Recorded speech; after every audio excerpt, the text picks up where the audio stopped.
शेतकऱ्यांसाठी मोठी आणि आनंदाची बातमी. कर्जमाफी मिळेपर्यंत बँका कोणत्या प्रकारचे व्याज आकारू शकत नाही. नमस्कार, मी योगेश आव्हाड. तुम्ही पाहताय नंदगण डिजिटल.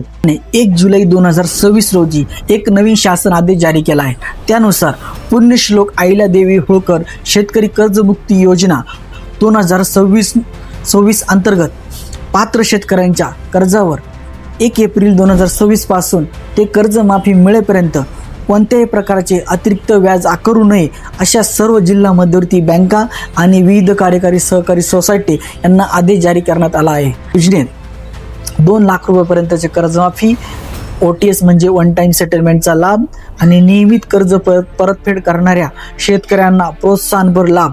मात्र कर्जमाफी पूर्ण होण्यासाठी काही कालावधी लागणार असल्याने तोपर्यंत पात्र कर्जावर कोणत्याही प्रकारचे व्याज आकारले जाणार नाही.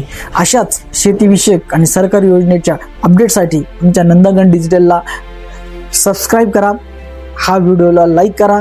हा व्हिडिओ इतर शेतकरी बांधवांना नक्कीच शेअर करा. धन्यवाद. जय हिंद, जय महाराष्ट्र.